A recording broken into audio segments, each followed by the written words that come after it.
하나님으로부터 시작된 천마디 빛, 혼돈과 공허와 어둠을 물리치시고 새로운 시작을 여는 그 빛을 우리는 일어나 발해야 할 것입니다. 그리고 우리가 소유해야 할 빛, 말씀을 일어나 발해야 합니다.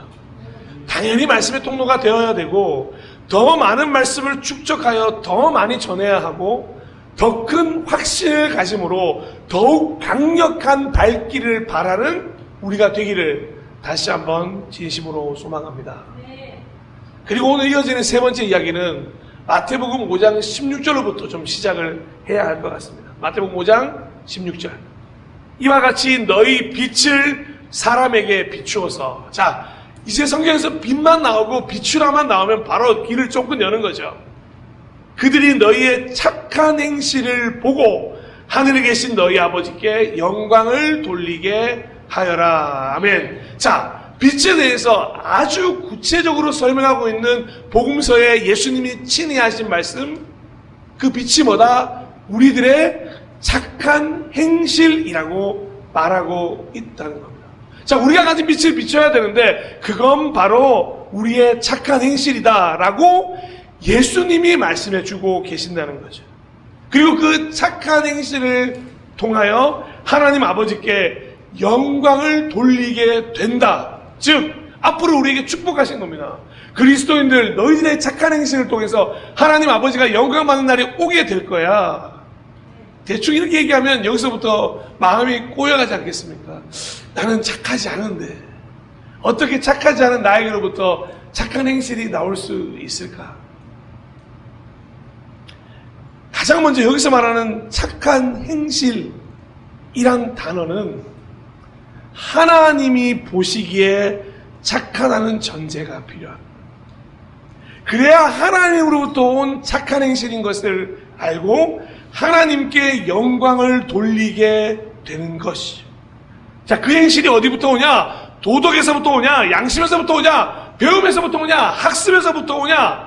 그 어디서부터 온 게 아니라 말씀을 배움으로 성경 속에서 무엇보다 하나님이 먼저 보여주셔서 예수 그리스도가 솔선수범하여 보여주셨던 그 착한 행실이어야 한다는 거죠.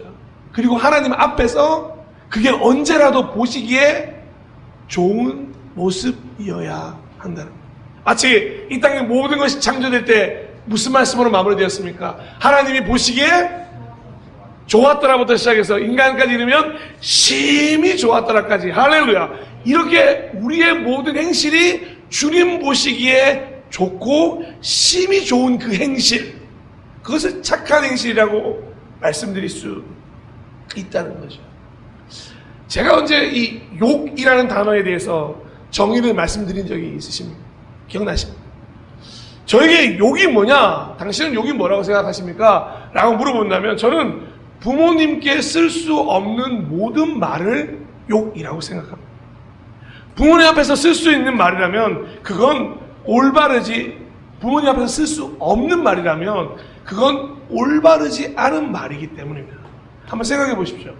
우리가 욕이라고 생각하는 말을 부모님과 대화 속에서 섞어서 쓸 수 있는 분들이 과연 계시겠습니까?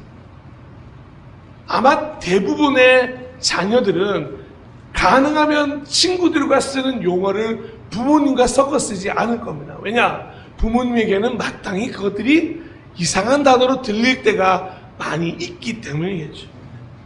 여러분, 착한 행실도 마찬가지입니다. 물론 사람들이 보기에도 참 착한 행실이어야겠지만 우선은 하나님이 보시기에 착한 행실이어야 한다는 것입니다. 가장 중요한 게 뭔지 아십니까? 바로 주일 성수라고 말씀드렸어요. 사람들은 주일 성수를 그렇게 중요하게 생각하지 않습니다. 왜요? 자기의 종교가 아니기 때문이죠. 그래서 많은 믿는 사람들이 주일에 교회에 간다고 말하면 그걸 그렇게 좋은 행동, 이성적인 행동, 굉장히 가치 있는 행동으로 보지 않습니다. 하지만 하나님 보시기에 가장 착한 행실이 뭐라고 말씀드릴 수 있냐면 바로 하나님 앞에서의 주의 성수임을 저는 믿습니다. 그게 하나님이 원하시는 우리의 행동이기 때문이죠. 그러니까 사람들이 원하는 착한 행실과 하나님이 원하는 행실 차이가 있다는 거죠. 사랑에 관한 것, 나눔에 관한 것, 섬김에 관한 것, 영혼을 귀히 여기는 것, 세상과 성경과 예수님이 보여줬던 건 분명히 구별하여 우리가 행동할 수 있어야 한다는 거죠. 세상은 움켜짐을 이야기하죠. 하지만 교회는 펴을 이야기합니다. 나눔을 이야기하죠. 그래서 사람들은 실제로 정말 교회 다니는 사람들을 바보로 생각할 때가 있습니다. 저는 이런 바보라면 교회가 되었으면 좋겠어요. 친 예수님이 말씀하셨습니다. 주는 자가 할렐루야. 저는 이 말씀을 믿습니다. 오늘도 춤으로 베풀므로 그 복을 누리시는 착한 행실을 가졌으면 좋겠습니다. 그토록 구약을 좋아했던 바울이 그렇게 예수님과의 만남을 통해서 그러면 어떻게 하면 그리스도인은 구약에 기반하여 십계명에 기반하여 착한 행실이란 걸 하며 살아갈 수 있을까? 참 고민하면서 그 이야기를 전 세계의 중심이었던 로마에서 로마서로 기록하기 시작했습니다. 바울은 이걸 신약의 십계명이라고 하면서 오늘 로마서 12장에 한번 보시면 제목이 이렇게 되어 있을 거예요. 그리스도인의 생활 규범이라고 되어 있을 겁니다. 아주 바울은 자신의 여러 가지 생각들과 신학적 생각들을 정리해서 해석이 필요하지 않은 자, 그럼 그리스도인으로서 착한 행실이 뭐야? 내가 알려줄게. 그 십계명을 지금부터 알려줄 테니 한번 배워봐 라고 오늘 본문을 기록한 것입니다. 사랑하는 동역자 여러분, 가능하다면 리스트처럼 매일 적어서 체크하며 실천해 나갈 수만 있다면 정말 하나님 앞에서 가장 착한 행실을 하는 사람들로 우뚝 서실 수 있게 될 것입니다. 그런데 곧이어 보시겠지만 쉽지 않습니다. 십계명만큼이나 쉽지 않습니다. 왜냐? 너무도 어려운 길이기 때문이죠. 아니, 더 정확하게 얘기하면 이 세상이, 내가 살고 있는 세상이 요구하지 않는 이야기이기 때문에. 하지만 어렵고 시간이 걸리더라도 저와 함께 이 신약의 십계명 한번 지켜나가 보시면 좋겠습니다. 첫 번째로 9절에 오늘 읽었던 로마서 12장 9절에 등장하는 거짓 없는 사랑으로 악한 것을 미워하고 선한 것을 굳게 잡아야 합니다. 사랑하는 동역자 여러분, 지금부터는 이 말에 어떠한 해석을 두지 마십시오. 그냥 이대로 그대로 받아들여주시면 좋겠습니다. 바울은 그러기를 바라고 있는 거죠. 왜냐? 여기서 또 해석이 들어가 버리면 그러면 악한 것이 뭐냐? 선한 것이 뭐냐? 여러분, 그리스도인이라면 악한 것과 선한 것에 대한 구별은 이미 끝났을 줄로 믿습니다. 하나님께 속한 것, 선한 것, 하나님 밖에 있는 것, 악한 것, 이걸 우리는 분명히 구별할 수 있어야 하죠. 그래서 첫 번째로 선한 것을 굳게 잡아야 한다. 이 신약의 그리스도인의 생활규범 10계명 제1계명이 나온 겁니다. 그럼 두 번째는요, 10절에 등장하는 형제의 사랑으로 서로 다정하게 대하며 존경하기를 서로 먼저 해야 합니다. 여러분, 이 서술어에 꼭 귀를 기울이셔야 됩니다. 사랑, 다정, 존경을 서로 먼저 해야 한다는 거죠. 자, 그럼 이어지는 11절 세 번째입니다. 적기에 힘드신 분들은 성경이 그대로 나오는 이야기니까 나중에 꼭 기록하십시오. 11절, 열심을 내어서 부지런히 일하며 성령으로 뜨거운 마음을 가지고 주님을 섬겨야 합니다. 아멘. 그리스도인 부지런할 수 있어야 한다는 거죠. 주님을 섬기듯 그 일을 해낼 수 있어야 한다는 거죠. 자, 네 번째, 12절에 등장하는 소망을 품고 즐거워하며 환난 당할 때 참으며 기도를 꾸준히 해야 한다. 여러분, 이 세 가지가 전부 다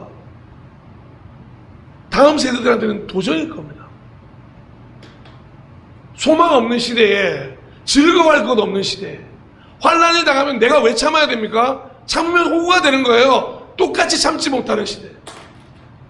그러다 보니 꾸준히 하는 기도보다는 일회성의 기도에 그치는 이때에 이 음성에 우리는 귀를 기울일 수 있어야 한다. 그리고는 이어지는 13절, 성도들이 쓸 것을 공급하고 손님 대접하기를 힘써야 합니다. 생각해보면 한 1, 20년 전만 해도 우리 시골에 가면 문을 잘 걸어놓은 적이 없습니다. 저희 처갓집만 해도 지금도 문을 걸어놓지 않습니다. 그리고 누구라도 들어와요. 아무 시간이라도 들어와요. 그냥 계신가? 하고 들어와요. 근데 그게 어색하지 않았을 때가 분명히 있었어요. 그러면서 그렇게 오신 손님들 어떻게 합니까? 뭐라도 하나 드릴 것 없나? 대접해 드리고, 정말 정 드릴 것 없으면 시원한 물 한 잔이라도 드렸던. 아마 저는 이 다섯째가 대한민국 사람은 정말 잘했던 일 중에 하나라고 생각을 합니다. 물론 지금은 문이 철저히 닫혀 있어 그럴 기회조차 없지만 말이에요. 이어지는 14절의 6번째, 여러분을 박해하는 사람들을 축복하고 저주를 하지 말아야 합니다. 신은장, 우리 신은장을 박해하면 어떻게 할까요? 어떻게 하라고요? 도저히 나오지 않죠. 방금 말씀을 맞지만 어떻게 축복을 하고 어떻게 저주를 하지 않습니까? 나를 박해해? 바로 엄마 나를 박해해요. 그러면 정말 박해꾼이 나타나죠. 여러분, 이 시대는 우리를 계속해서 박해할 겁니다. 그리스도인들을 박해해요. 근데 그리스도인을 박해할 때 어떻게 한다고요? 우리는 축복을 하고 저주를 하지 말아야 한다. 어떠세요? 제가 왜 힘들다고 말하는지 아시겠습니까? 하나하나 너무도 주옥같이 좋은 말씀이지만 하나하나 진짜 하기 싫은 말씀드립니다. 솔직히 그리스도인이 아니라면 지금까지 거들떠볼 필요도 없는 말씀들 아니겠습니까? 근데 7번째는 더 합니다. 7번째, 기뻐하는 사람들과 함께 기뻐하고 우는 사람들과 함께 울 수 있어야 합니다. 여러분, 사촌이 땅을 사면 자랑입니다. 사촌이 땅을 사면 축복해 줘야죠. 야, 네가 그동안 고생해서 땅을 샀구나, 정말 잘했구나.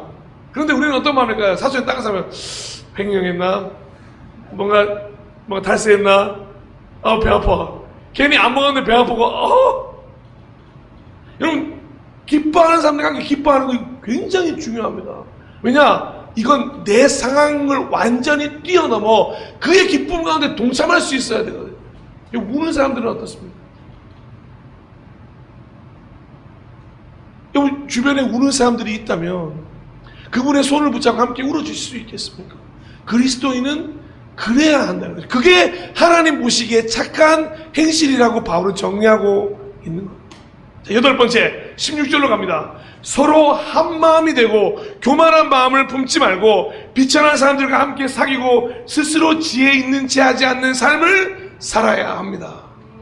전 지금 성경을 따로 기록하지 않았습니다. 성경 말씀 그대로를 가져와서 여러분에게 지금 나눠드리고 있는 중입니다. 스스로 지혜 있는 채 하지 않는 삶, 겸손함을 바탕으로 해서 비천한 사람이든 누군들 간에 함께 사귈 수 있는 삶, 그러기 위해 서로 한 마음이 되는 것, 아마 공동체를 향한 착한 행실이 아닐까 생각이 드는 겁니다. 힘드시죠? 이제 2가지 남았습니다. 9번째, 17절에 등장하는 아무에게도 악을 악으로 갚지 말고 모든 사람이 선하다고 생각하는 일을 하려고 애를 써야 합니다. 제가 저렇게 사고가 나고 나니까 하필 제가 그 IC 앞이었어요. 어떤 일이 벌어졌겠습니까? 추석, 설날이잖아요. 차가 한두 대였겠습니까? 정말 순식간에 저 뒤에 차가 막히는 게 눈에 보일 정도로 막히기 시작합니다. 어떤 사람은 성격 급하신 분들 알죠? 차에서 내려서 달려서 뭔데? 뭐 하는데? 막 이렇게 삿대질 하기 시작하는 분도 계시고, 대놓고 욕하는 분들부터 시작해서 여러 가지 상황이 있었습니다. 그래서 또 이제 또 막 뭐라고 하러 왔다가 또 제 얼굴을 보고 무슨 일이 있으신가 보죠 하고 가시는 분도 계셨고요. 근데 여러분, 놀라운 일이 뭔지 아십니까? 제가 거기서 만약이라도 제가 인상 쓰면서 미안합니다, 이런 일 당했으니까 그럴 수도 있죠 라고 했다면 아마 더 큰 일이 벌어졌을 수밖에 없어요. 제가 굉장히 젊은 분이 저한테 와서 욕을 하시면서 막 화를 내시길래 거기다가 냅다 90도에 꺾어서 인사를 해버렸습니다. 죄송합니다, 제가 진짜 잘못했습니다, 조금만 기다려 주십시오. 그러니까 이분이 멋쩍은 거예요. 아이고, 그렇게까지 좀 기다려 드릴게요. 그리고 그분이 나서서 솔솔솔해서 여러분 이쪽으로 하세요. 뭐 그분이 차를 막 인도해주고 계시는 거예요. 이게 또 무슨 하늘에서 보내준 천사인가. 제가 그렇게 했을 때 그분 멱살을 딱 잡았다 생각해 보십시오. 와, 이건 더 큰 일이 벌어지지 않겠습니까? 그러면서 이 9번째가 떠오른 거예요. 악도 물론 악이 아니고 선도서야 생각하는 여러 가지 일들이 있겠지만 내가 동일하게 됐을 때 어떤 일이 벌어지느냐? 아니 그리고 동일하지 않게 됐을 때 어떤 일이 벌어지느냐? 그분이 차를 한 10분 동안 빼시고 마지막에 가셨어요. 고맙습니다. 땡땡땡땡땡번님. 그리고 마지막 10번째. 오늘의 중심 구절이기도 합니다. 그리고 이 9가지를 하나로 만드는 구절이기도 합니다. 여러분 쪽에서, 기억하십시오. 여러분 쪽에서입니다. 할 수 있는 대로 모든 사람과 더불어 화평하게 지내는 삶이어야 합니다. 아멘. 자, 밑에 있는 작은 글씨는 잠깐 내려놓으십시오. 여러분, 그리스도인의 생활 규범을 한마디로 말할 수 있다면 뭐냐? 여러분 쪽에서 할 수 있는 대로 이게 전제입니다. 하나님이 독생자 아들 예수 그리스도를 보내심, 이처럼 우리를 사랑하신 것처럼 그리스도는 어떻게 해야 되냐? 우리 쪽에서, 내 쪽에서 할 수 있는 대로. 여기서 할 수 있는 대로가 뭐냐면, 여러분 우리가 용서에 대한 이야기 기억나십니까? 7번에 70번씩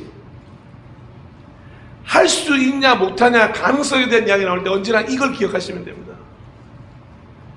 몇 번에 몇 번 용서할래? 7번에 70번까지 해줘라. 그걸 가능성이라고 표현하는 거예요. 그러니까 여기서도 여러분 중에서 할 수 있다. 그럼 내가 참을 수 있을 만큼 몇 번을 참으라고요? 7번에 70번씩을 참아가면서까지 내가 할 수 있는 쪽에서 할 수 있는 대로 화평하게 지내는 삶.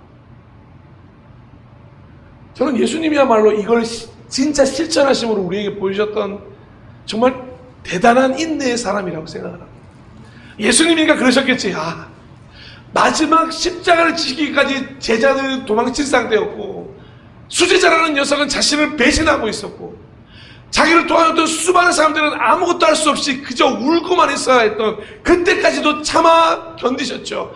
본인이 할 수 있는 데까지 참으시면서, 하나님은 그렇게 끝까지 참으시면서 독생자 아들 우리에게 내어주셨던 그 착한 행실을 오늘 우리는 배워야 한다. 어떠세요? 혹시 구약 성경보다 10계명보다 더 어렵다고 느껴지십니까? 그런데 사실 어려운 것보다 살아보지 않았기에 생소한 것입니다.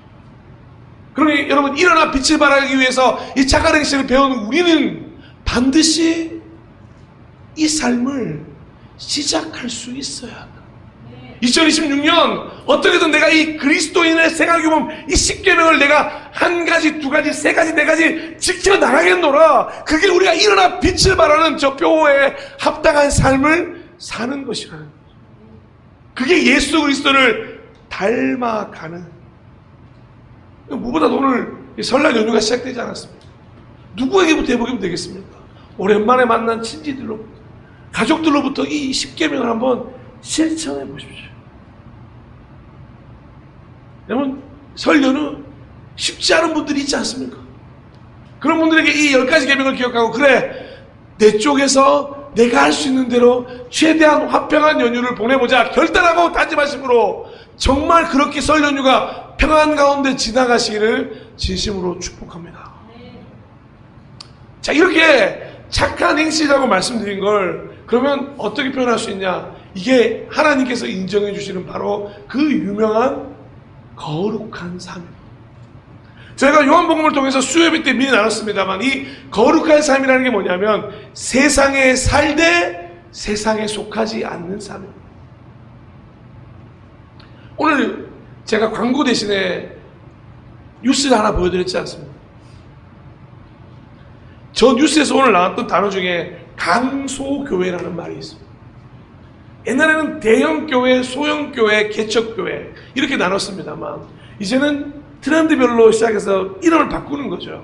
강소교회. 그러니까 강력한 소형교회를 아마 강소교회로 말하는 것 같은데, 여러분, 저렇게 강소교회 되는, 부흥하는 교회들의 특징이 뭐냐면 그들이 세상 속에 살되 세상에 속하지 않는 삶을 선택하여 그 교회의 가치를 따라 점점 넓은 영역으로 일어나 빛을 발하는 교회들이 많더라는 거. 실제로 우리는 잘 모르지만 우리와 같은 강소교회들이 꽤 우리 주변에 많은 센세이션들을 일으키고 있다는 거죠. 눈에 잘 보이진 않아요. 왜냐? 아직까지 그렇게 크게 두각을 나타내진 않지만, 하지만 그들이 어디서 두각을 나타내는지 아십니까? 그들의 삶 가운데서, 그들의 학교에서, 그들의 회사에서, 그들이 속한 곳에서 조금씩 변화를 일으켜내더라는 겁니다. 예전에는 그러면 다 물어봤어요. 어느 교회 다녀? 사랑의 교회요? 어느 교회 다녀? 명성교회요? 어느 교회 다녀? 무슨 교회요? 다 큰 교회였어요. 근데 지금은 어느 교회 다니세요? 예, 시읒인 교회입니다. 일단 못 알아듣시잖아요. 제가 이렇게 말하면 대부분 다 뭐요? 이렇게 하는, 이름도 못 봤던 교회인데, 아, 그렇군요. 그 교회 다니면서 무언가를 배우나 보죠. 예, 우리는 교회를 통해서 어떻게 살아가는 법을 배웁니다 해서 그 영향력을 펼치는 교회들, 강소교회들이 많아지고 있다. 여러분, 정말 우리가 꿈꾸는 게 하나님이 원하는 삶, 그 거룩한 삶, 세상에 살 때 세상에 속하지 않는 삶, 그 교회로서, 정말 강력한 교회로서 착한 행실이 필요하다. 그냥 대충 살아서 되는 일들이 아니라는 거죠. 여러분, 수요일 때 나눴습니다만, 그러면 세상에 살 때 세상에 속하지 않는 삶이 뭐냐? 제가 짧게 4가지로만 참 정리해 드리겠습니다. 첫 번째, 거룩한 삶, 세상에 살 때 세상에 속하지 않는 삶은 하나님과 하나 된 삶. 나의 소속이 뭐냐? 내 소속은 하나님의 나라야. 내 시민권은 어디에 있어? 나는 하늘에 있어. 그러니 이 땅에 발을 붙이고 살지만 나는 하나님 나라를 살 거야. 하나님의 나라에서 그 시민권을 가지고 살 거야. 왜? 나는 하나님과 하나 된 삶이기 때문이야. 두 번째는요. 두 번째는 예수님의 기쁨으로 충만한 삶. 여러분, 이건 차원이 다른 기쁨. 설날 하면 아이들한테 가장 중요한 게 뭘까요? 예? 여전히 세뱃돈이십니까? 공대형제? 아이들은 아니시지만, 우리 아이들은 그렇게 생각하시는 거죠. 여러분, 세뱃돈을 얼마나 설날이 큰 겁니까? 우리 집에 큰아이는 이번 세뱃돈을 다 내놨습니다. 대단히 놀라시죠, 다들. 덩달아 둘째, 셋째도 다 같이 내놨습니다. 하지만 힘들어하고 이제, 내가 괜한 말을 했구나.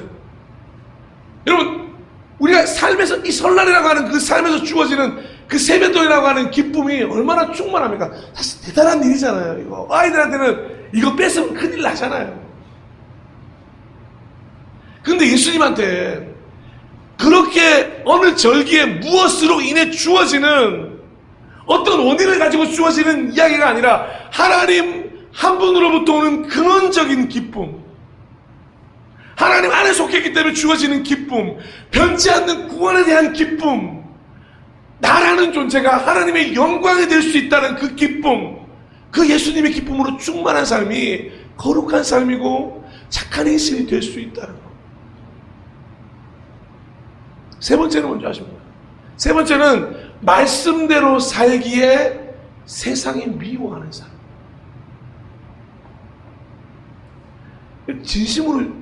진심으로 소망합니다. 저는 오늘 읽었던 우리 로마서 9장 12장 9절에서 18절 말씀을 살아내셨으면 좋겠습니다. 그래서 세상으로 좀 미움을 받으셨으면 좋겠습니다. 넌 대체 왜 그렇게 사는데? 난 예수를 믿으니까. 아니, 집사님 왜 그렇게 사세요? 아니, 50이 넘었는데 60이 넘었는데 아직도 왜 그렇게 사세요? 예, 믿으니까요. 말씀대로 살아야 하니까요. 예수를 믿으니까요. 두렵지 않게 떳떳하게 당당하게 말할 수 있는, 사실은 세상이 미워하지만 미워한다고 쓰고 부러워한다고 읽어야 할 저 말씀이죠. 마지막으로 어떤 삶이냐면 진리를 추구하는 삶이에요. 착한 행실의 결론이 뭐냐? 전 이렇게 여러분한테 물어본다면 이 말씀을 드리고 싶습니다. 결국 그리스도인으로서 진리를 추구하는 삶. 그리스도인에게 진리가 무엇입니까? 하나님 땡땡, 이웃 땡땡. 한 글자로 줄인다면 네, 우리 윤지가 다 틀렸어. 윤지야 미안하다. 틀린 말은 아닌데 너무 귀한 말씀입니다. 예. 다시 한번요. 하나님 사랑, 이웃 사랑, 이것이야말로 우리 교회가 추구해야 될 진리임을 저는 믿습니다. 여러분, 이거 외에 진리는 없습니다. 그 사랑을 추구하는 삶입니다. 그럼 우리가 어떠한 관계 속에서, 어떠한 모임 속에서 착한 행실 바깥에 설 수 있겠습니까?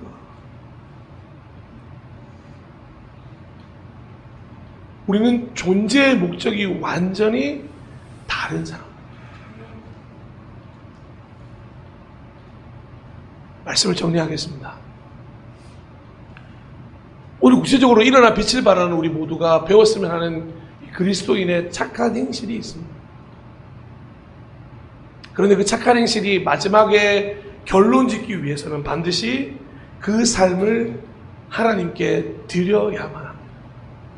그러니까 어떤 거냐면 결국 그 삶이 하나님께 영광되기 위해 하나님께 드려진 삶이 되어야 한다는 것입니다.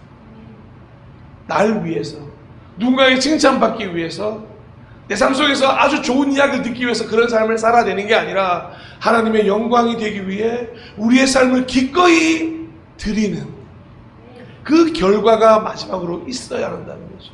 그래서 무익한 종의 이야기가 우리의 이야기가 되어야 됩니다. 모든 일을 다 마치고 나서도 여전히 우리의 이름은 그저 무익한 종이 되어야 한다. 사랑하고 존경하고 축복하는 동역자 여러분, 예배자 여러분, 오늘 저희는 마태복음 5장에서 말하고 있었던 이 착한 행실이라는 것을 시작으로 오늘 본문이었던 로마서에 등장했던 신약의 10계명을 함께 나누었습니다. 부디 한 가지만이라도 시간이 걸리더라도 반드시 진행해 나갔으면 좋겠습니다.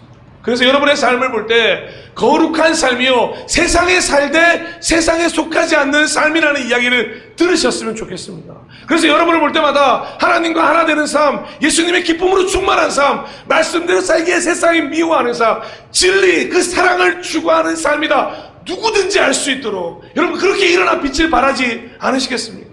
일어나 빛을 발해라. 일어나 거룩한 삶을 살아라. 세상에 살되 세상에 속하지 않는 하나님이 기뻐하시는 일을 행해라.